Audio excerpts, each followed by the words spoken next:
স্বাগত জানাচ্ছি খাতুনগঞ্জ থেকে মতিঝিলের সাথে আছে আমি শামীম জাহেদি। 20 এপ্রিল থেকে শুরু করে 10 দিন দেশে কখনো কখনো ইন্টারনেটের গতি ধীর হতে পারে। দেশের প্রথম সাবমেরিন কেবল SMW4 এর মেরামত চলাকালে এই সমস্যা হতে পারে বলে জানিয়েছেন Bangladesh submarine cable company limited. তবে এই সময় দেশের 6টি আইটিসিও চালু থাকবে, ফলে ইন্টারনেট সেবার বড় কোনো সমস্যা হবে না। আজ আমরা আলোচনা করব নিরবিচ্ছিন্ন ইন্টারনেট সেবা নিয়ে। এনে কথা বলতে আমার সাথে স্টুডিওতে রয়েছেন সামিট কমিউনিকেশনস লিমিটেডের এমডি এবং সিইও মোহাম্মদ আরিফ আল ইসলাম। জনাব ইসলাম, আপনাকে স্বাগত জানাচ্ছি। আপনি কেমন আছেন? Thank you, it's a pleasure coming here. ভালো আছি আমরা।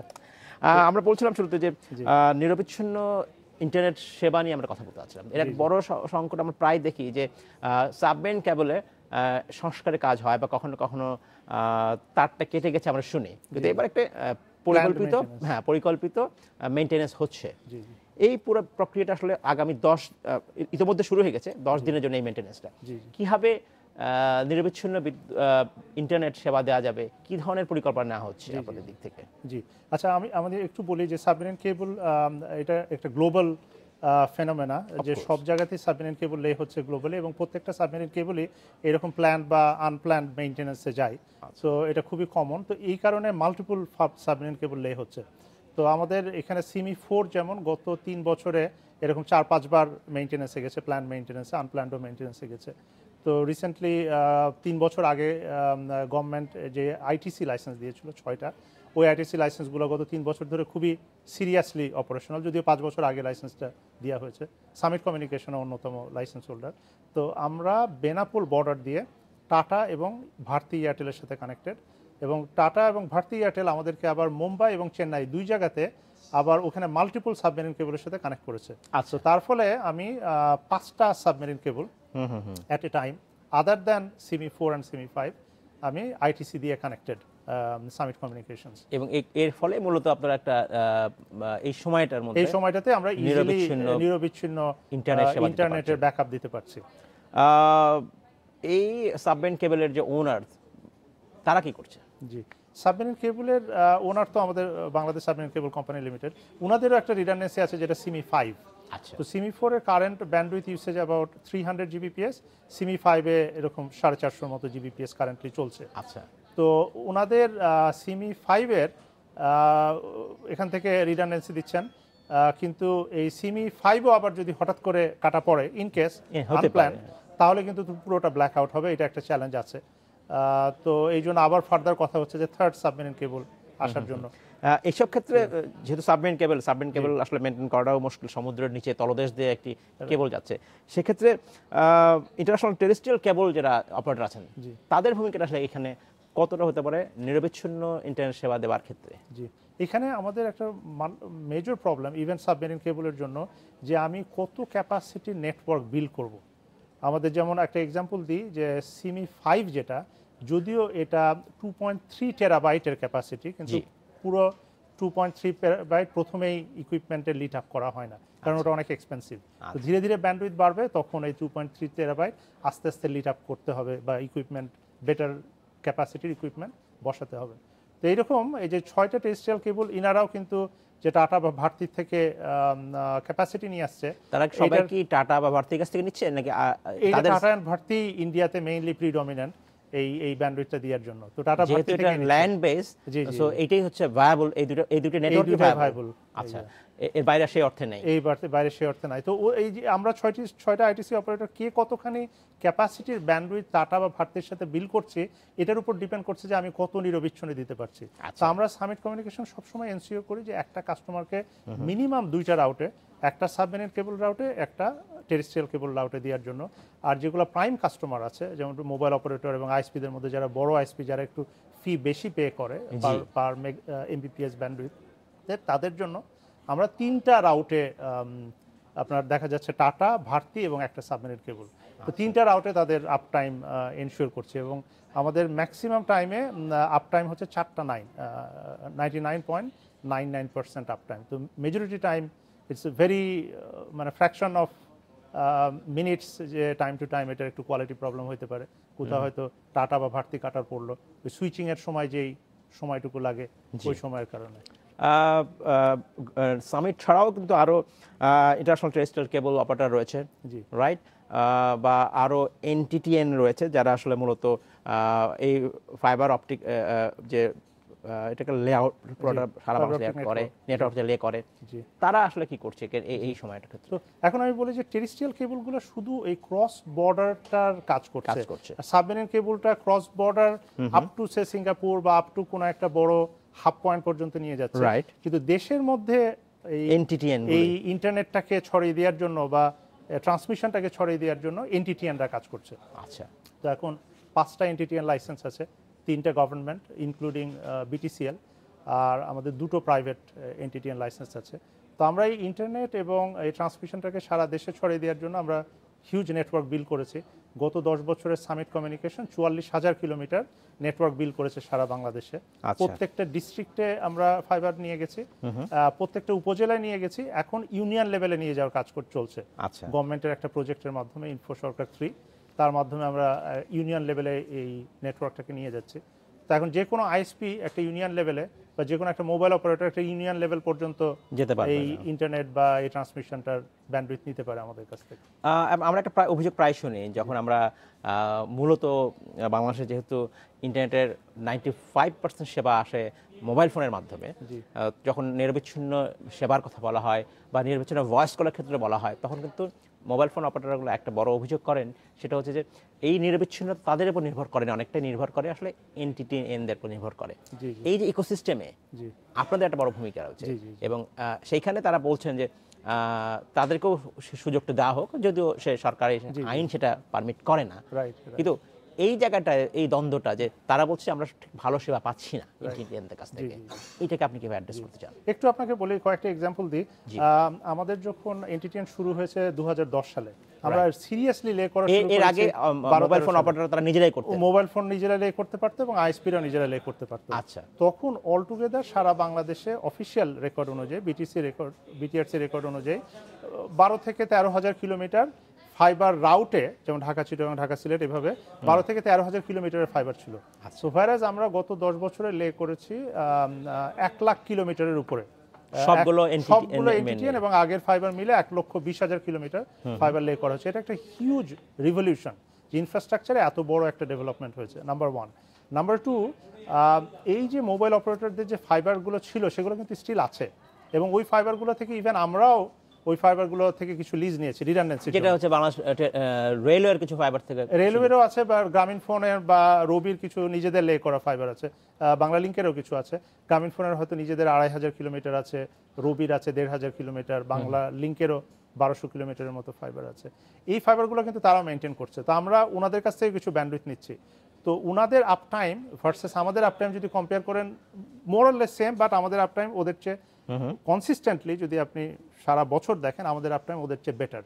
আমাদের আপ টাইমের ওনাদের কমপ্লেন যেই জায়গাতে, সেই জায়গাটা হচ্ছে যে যেহেতু প্রচুর রোড কনস্ট্রাকশন হচ্ছে, পোল শিফটিং হচ্ছে, হিউজ ইনফ্রাস্ট্রাকচার ডেভেলপমেন্ট হচ্ছে, ওই জায়গাগুলোতে বারবার ফাইবার কাটা পড়ছে, মানে আমার প্রাইমারি পাথেও ফাইবার কাটা পড়ছে, রিডান্ডেন্সি পাথেও ফাইবার কাটা পড়ছে। তো এটা একটা বড় চ্যালেঞ্জ। আর একটা বড় অভিযোগ হচ্ছে ইন্টারনেটের দাম যে বেশি, এটার জন্য আপনাদের দায়ী করা হচ্ছে অনেকটাই, যে আপনারা বেশি পয়সা নিচ্ছেন।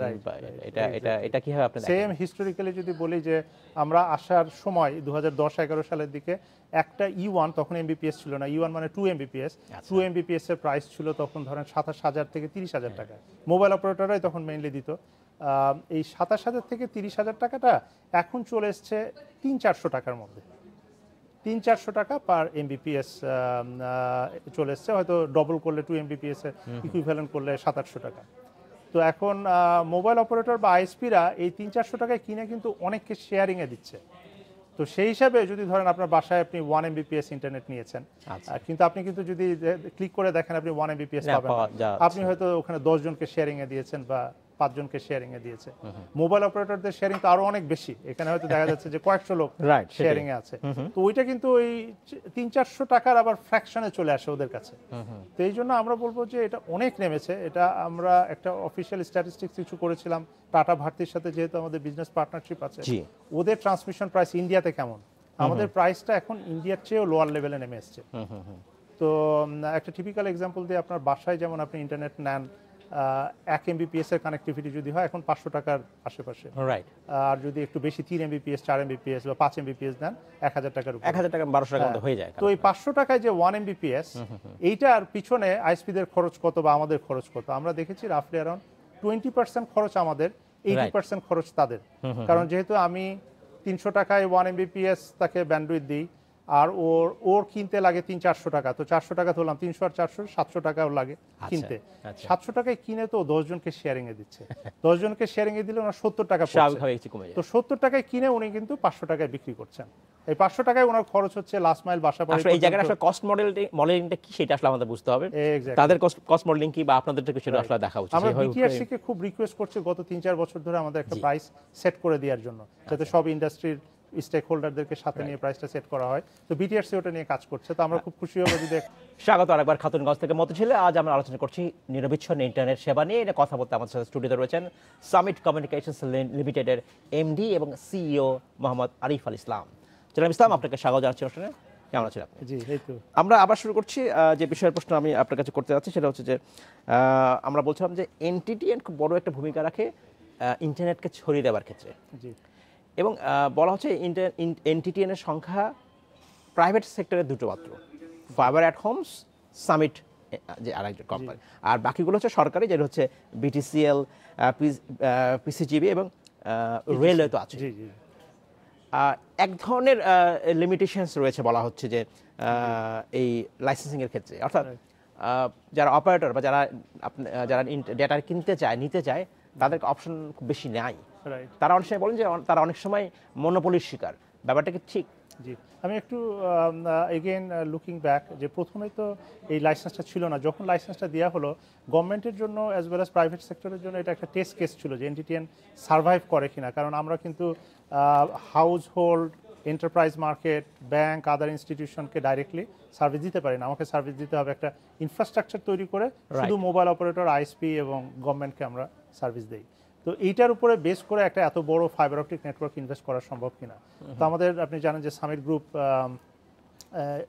পাওয়ার সেক্টর নিয়ে কাজ করছে এবং পোর্ট অ্যান্ড শিপিং এবং অন্যান্য ইনফ্রাস্ট্রাকচার নিয়ে কাজ করছে। তো সামিট গ্রুপ এখানে একটা বড় লং টার্ম ভিশন নিয়ে এই ইনফ্রাস্ট্রাকচারটা বিল্ড করার জন্য প্রচুর ইনভেস্ট করেছে।